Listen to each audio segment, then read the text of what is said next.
Oh my goodness. Well, hello, Mark. I think you're seeing this for the first time, although I can't believe anybody has kept this from you.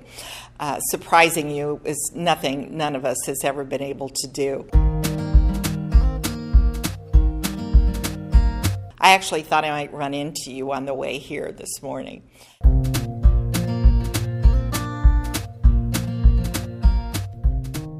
What can I say about Mark McHenry?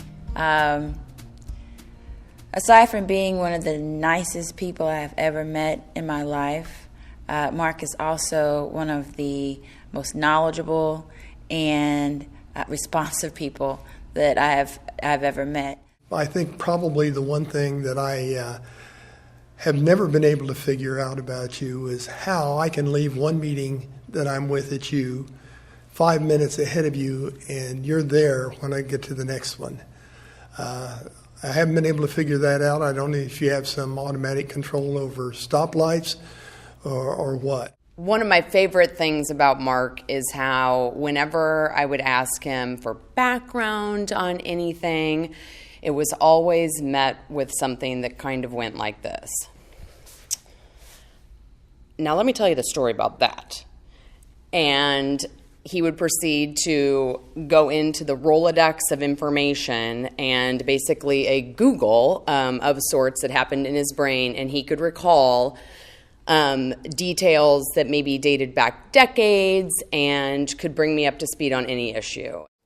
Well, I've had the good fortune to know Mark McHenry for over 20 years now in my various roles with the city. And during that time, I can honestly say I've never had a work conversation that didn't cost me money. Mark is a passionate defender of his park system. He takes it personally, and it costs me money every time I have a conversation. We had a Saturday swim meet, and we had invited the enlistees from the United States Navy installation down on Cleaver 2 to come up and challenge our administration. So it was Mark and Steve, and I don't remember who the other two swimmers were. And we held everything up for just one moment while we told them what their challenge was, and that was to ride a blow-up shark across the pool and back. And finally came Mark's turn, keeping in mind how cold the water was, and he didn't blink an eye. He jumped in, he crawled on his shark, and he paddled like a son of a gun across the pool and back. And the Parks and Recreation Department ended up winning and beating the United States Navy. We called them SEALs. They were not SEALs. They were kind of like walruses, but we had a good time doing it. So I was going to compare Mark McHenry to the great baseball player Cal Ripken of the Baltimore Orioles, because he was in the dictionary under reliability and consistency and hard work over many years. But then I realized that I was actually doing Mark McHenry a disservice, because Cal Ripken didn't work nearly as hard as Mark McHenry in his 21 years of baseball as Mark McHenry worked in his 44 years as a Parks and Rec executive. With all the projects, and I kind of call you the juggler, because you have so many projects going on at once, but you always keep your cool and your calm, and they always come out just right. My partner, Steve McDowell, came in my office one evening, and we were working on the new Ronald McDonald House expansion. And Steve asked me whether I thought it would be possible for the park department to do a land swap or a land lease to give Ronald McDonald more land. And I told Steve, I said, I don't think the city's charter or the park department charter would even allow that to even be discussed. But I said, I think Mark's a good friend. I'm happy to call him and see what he said. And when I called Mark, I was stunned, because he said, that's not as crazy as you might think it is. And it was really the beginning of change for the park department, and really thinking in terms of public-private partnerships and how the city and the community could really benefit. And it was a point of change. Oh, one of the things that I was a little surprised that wasn't mentioned in the write-up, a biography of Mark McHenry, was that he was very instrumental in getting the historic system on the National Register. And without Mark, I don't think that would have occurred. When I think about Mark and what he's done for our community, you only have to look around the whole city to see in 44 years you touch a lot of places and a lot of people. And Mark has always been a man of action. And I always say you judge a man not by what he says but what he does. And when you look at the the body of work that he's done over the years, it really just speaks highly of his integrity and his attention to detail and his overall caring for our community. You know, as Mark and I have met with, I can't tell you how many meetings we've been in together with other individuals, and it always seems we always introduce ourselves almost like we're related or something, and that relationship stems from our growing up in the same hometown of Fort Dodge, Iowa, about 5 hours north of here. I think we both now refer to it as the edge of the tundra. But funny that two of us landed down here in Kansas City working together to make Kansas City Parks, the Kansas City Zoo, a much better place. Mark is a little bit younger than me, not much, but a little bit. We weren't in the same class, but both graduated from there, didn't know each other in high school. And it kind of came about after Barb and I were here. I think it may have happened at a reception that Patty Garney had for Barb and I when we arrived in town, and talking about where you came from and a little bit of that, kind of that normal cocktail party chit-chat. And came up that, where'd you grow up? Well, Fort Dodge, Iowa, and yeah, we still have family there. And Mark was like, oh my God, that's where I went to high school. So it's always been fun to reference that and talk about the good old days in Fort Dodge. And, maybe someday there'll be a billboard on the edge of town as you're entering Fort Dodge. Says Fort Dodge, Iowa, home of Mark McHenry and Randy Wistoff, the two great guys from Kansas City. But I do have one story that's a little funny that I think people might see a different side of Mark on. And that is, I had no idea that he's kind of a car nut. And I found out by accident. One day he needed a ride home from work, and I had just bought a Tesla Model S that went 0 to 60 in about 3 seconds. And so I said, well, Mark, why don't you drive? And he just had a blast. I saw this man that was my age basically turn into a 20-year-old, and he just had so much fun driving that car. And I thought maybe that a lot of people didn't realize that he was such a car nut, because I certainly didn't. You know, I became so fond of Mark that I invited him to my wedding and was having it at the Buck O'Neill Community Center, which Parks has also had a great hand in redeveloping, and it could not have been more beautiful. So thank you, Mark, and thank you, Parks, for making my wedding beautiful and memorable. Mark, let me tell you that when I was put on the Park Commission, I saw Holly and I saw Anita, but I saw you. And we didn't offer you the directorship because we felt you were too young at that time. But we knew we had a shining star.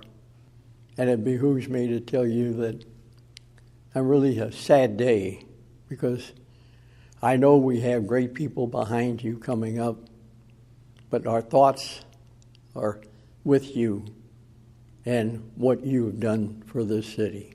God bless you.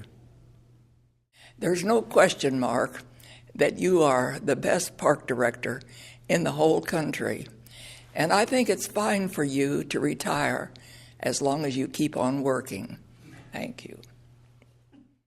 One of the things that I learned about Mark early on when I became a commissioner and was privileged to attend some state and national parks conferences, Mark was known and was sought out by virtually everyone there. And I learned very quickly they at least had two agendas. One was to see if they could get a job working for him in Kansas City. The park department was so well thought of and so esteemed. And the other one I learned was how many people would have loved to have attracted and recruited Mark McHenry away from Kansas City so they could benefit from his tremendous leadership and his knowledge.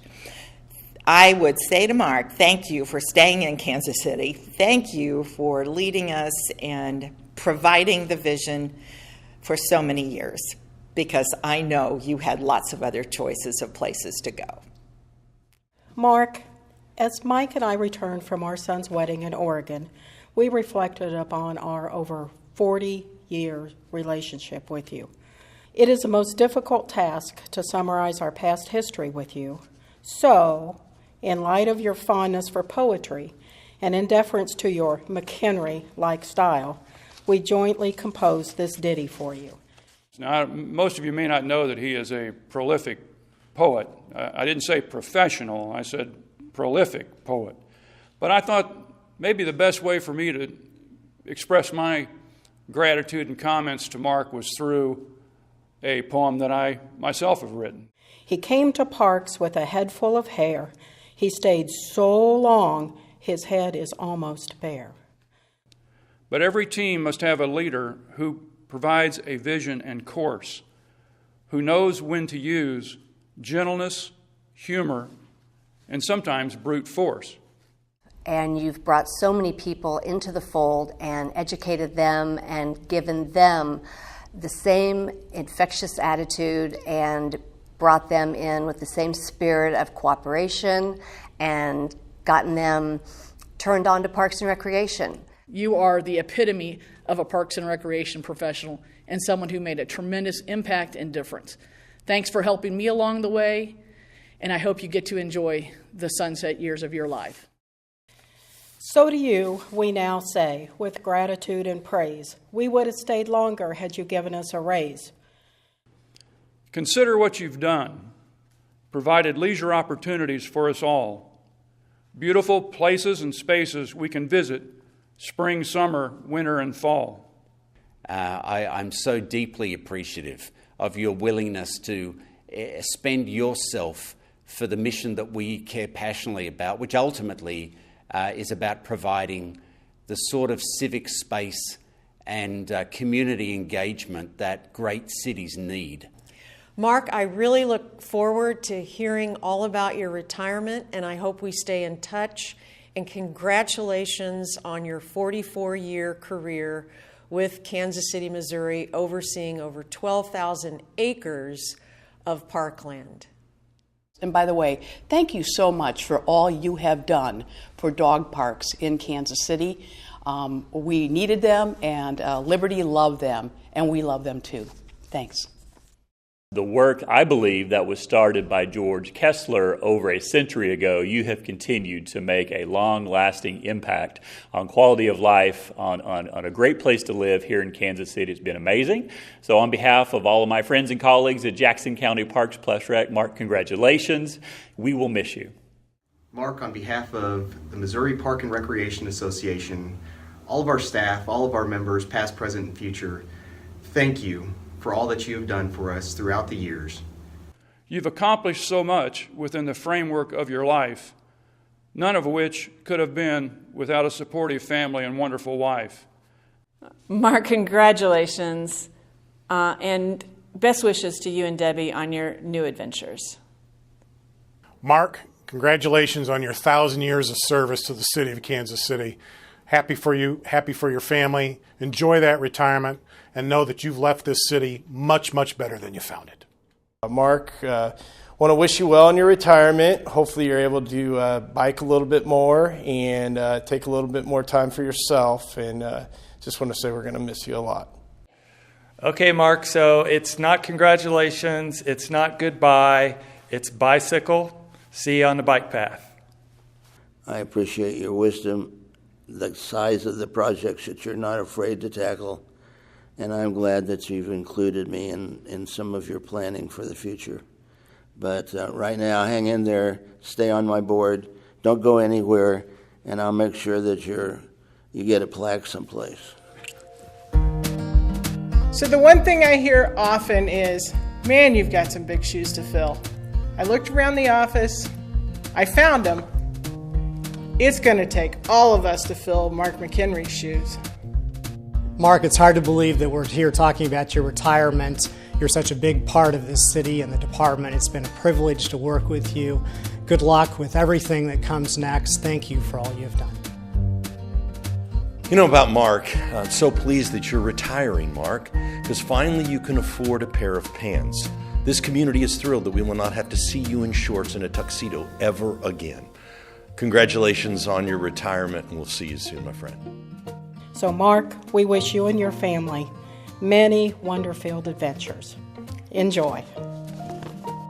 In closing, I would say, I will see you, my friend, on the golf courses and trails, and perhaps if not there, in my basement drinking Irish red ale.